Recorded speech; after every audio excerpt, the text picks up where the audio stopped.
اليوم هي رجال في الشمس. ومن أشهر الاقتباسات المعروفة من رجال في الشمس: لماذا لم يدقوا جدران الخزان؟ هذا السؤال الذي طرحه غسان كنفاني في نهاية الرواية، والذي ما زال صداه يرن في عقولنا إلى الآن. سنعود لهذا الاقتباس لاحقا، لكن دعونا نتحدث قليلا عن غسان كنفاني. كنفاني ليس مجرد كاتب، وهذه الرواية ليست الأولى التي يتطرق فيها إلى الواقع الفلسطيني، فمعظم أعمال غسان كنفاني تتجذر في عمق الثقافة العربية والفلسطينية.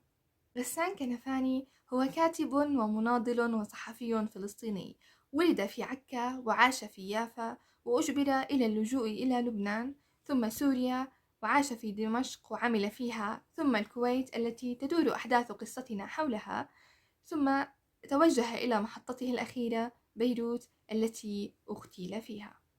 رجال في الشمس هي الرواية الأولى لغسان كنفاني، والتي تدور حول 3 شخصيات حاكها كنفاني بحنكة ليعكس لنا الواقع الفلسطيني المؤلم للمهجرين حينها، وطبيعة حياتهم الصعبة التي كان يشوبها الفقر والحاجة، الحاجة التي جعلتهم يلجؤون إلى طرق غير قانونية للهجرة للكويت. لما الكويت قد تسألون؟ كان عند الناس في تلك الفترة قناعة أن من يعمل بالكويت سيجني أموالا طائلة، واقتباسا من الكتاب تقول أحد الشخصيات: في الكويت يستطيع المرء جمع المال في لمح البصر. تلاقت الشخصيات ال4 في البصرة، ولكن كيف وصلوا إلى البصرة؟ ولماذا توصلوا إلى هذا القرار من الأساس؟ تتكون الرواية من 7 فصول. في أول 3 منها يعرفنا كنفاني على الشخصيات: أبو قيس، أسعد، مروان، وأبو الخيزران. فأبو قيس هو الرجل المسن الذي ظل ينتظر العودة لفلسطين ككثيرين آخرين، لقريته وبيته وشجرات الزيتون ال10 التي امتلكها يوما وكان يقتات من خيرها، إلى أن أتته الصفعة التي أيقظته. ما الذي تنتظره؟ مرت 10 سنين، 10 سنين طوال، وأنت لا تفعل شيئا سوى الانتظار. ثبته بتعليم ابنه قيس، وشراء عرق زيتون أو 2، نظرات زوجته، وإلحاح مجرب قبله. كل هذه الأمور اجتمعت وجعلت رجلا مسنا مثله يتقبل فكرة شقاء الرحلة عليه وفكرة الموت على ذل الحاجة. وهنا قرر أبو قيس التوجه إلى البصرة ليذهب عن طريقها إلى الكويت. الشخصية الثانية هي الشاب أسعد، الذي خرج من الأردن إلى العراق برفقة صديق قديم لوالده، والذي حلف بشرفه أنه لن يتركه في منتصف الطريق، ومع ذلك فعل. كانت رحلة أسعد شاقة، خاصة وأنه ناشط سياسي واسمه مسجل على نقاط الحدود كلها، ومع ذلك وصل إلى البصرة وبدأ بالبحث عن مهرب، وكل ما في باله هو 50 دينار التي يريد أن يعيدها إلى عمه، التي ما كان ليعطيه إياها إلا ليجبره من الزواج من ابنته. أما مروان فهو أصغر الشخصيات، فتى عمره 16 عام.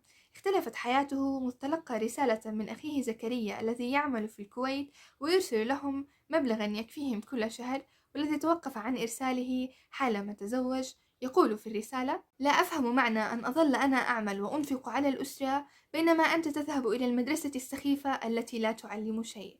فقرر مروان أن يترك المدرسة ويتوجه إلى البصرة وعن طريقها إلى الكويت ليعيل عائلته. أما الشخصية الأخيرة فهي أبو الخيزران، سائق بارع خدم بالجيش وتعرض لإصابة غيرت مجرى حياته ونظرته إلى نفسه كرجل، وكان يعمل على سيارة لنقل المياه لشخص يدعى الحاج رضا، والذي كان معجبا بشخصية سائقه الماهر ويتباهى بها بسرد قصص غير معقولة لمن يعرفهم. وجود أبو الخيزران بالبصرة كان محض صدفة، لأن سيارته قد تعطلت. كل الشخصيات تعرف المهرب الجشع. 15 دينار، أو استدر، أخطو 3 خطوات وستجد نفسك على الطريق. وكل من حاول التذاكي أو المجادلة لاقى ردا مهينا، كما حصل مع المسكين مروان حين هدد المهرب أن يبلغ عنه، إذ ما قبل ب5 دنانير مقابل تهريبه، والرد كان صفعة أقوى من شجاعته. ومن هنا ستبدأ الرحلة. بعد خروج مروان من مكتب التهريب لاقى شخص يدعى أبو الخيزران، والذي سمع حواره مع المهرب وعرض عليه أن يأخذه هو إلى الكويت. وبعد أسئلة متبادلة بينهما اتفقا على أن يأخذ منه 5 دنانير عند وصولهم للكويت، بشرط أن يساعده بإحضار أناس آخرين وأن لا يخبرهم بأنه سيأخذ منه 5 لا أكثر. وبالفعل قبل مروان وأخبره عن شخص ينزل معه في الفندق يريد الذهاب للكويت، كما وقال أبو الخيزران أنه سيحضر شخصا بدوره. اقتاد مروان أسعد إلى الموعد، وكان أبو الخيزران وأبو قيس بالانتظار، وبدأت الصفقة. تفاوض أسعد كونه مر بتجربة مماثلة باسم مروان وأبو قيس، وسأل أبو الخيزران حول التفاصيل والمبلغ المطلوب، وأجاب أنه يريد 10 دنانير من كل واحد منهم، وأنه سائق سيارة نقل مياه مرخصة لاجتياز الحدود، والطريقة هي أنهم سيختبئون داخل خزان المياه في كل مرة سيعبرون الحدود فيها.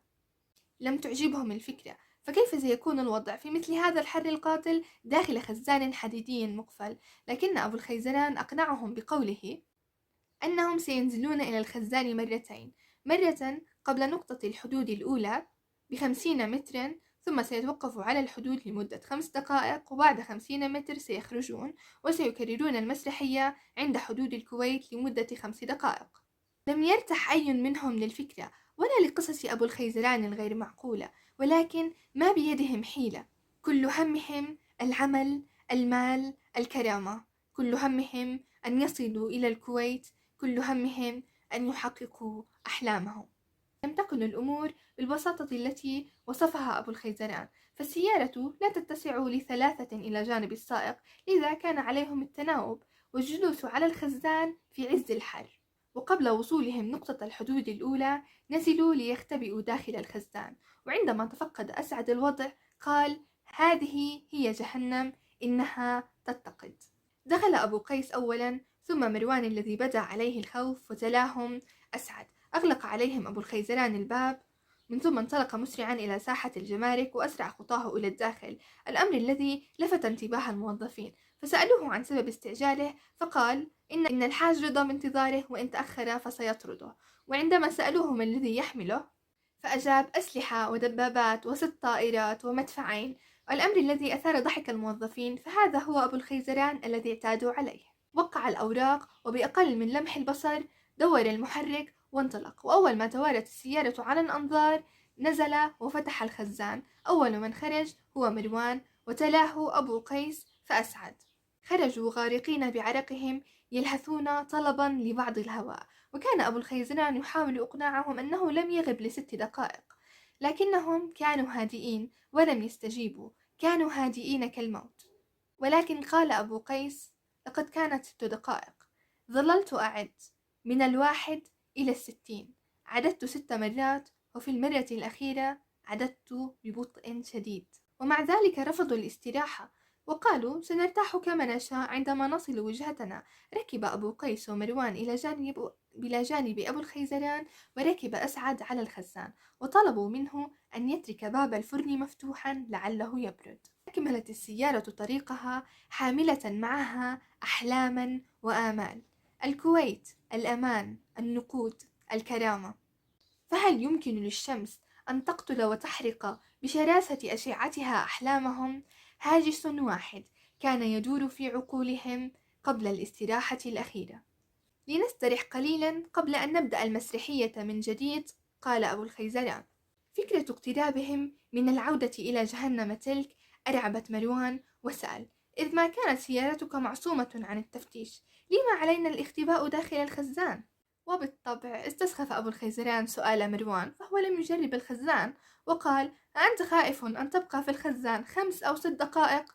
هيا بنا، لقد تعلمتم الصنعة جيدا، 7 دقائق على الأكثر. تذكروا جيدا، 11:10. نظر مروان إلى ساعته وهز رأسه. دخل هو وأسعد داخل الخزان، وقبل أن يلحقهم أبو قيس سأل مرة أخيرة: 7 دقائق؟ ربت أبو الخيزران على كتفه ولم يستطع أن يجيبه، من ثم أغلق عليهم الخزان وانطلق مسرعا ليوقع الأوراق في النقطة الأخيرة.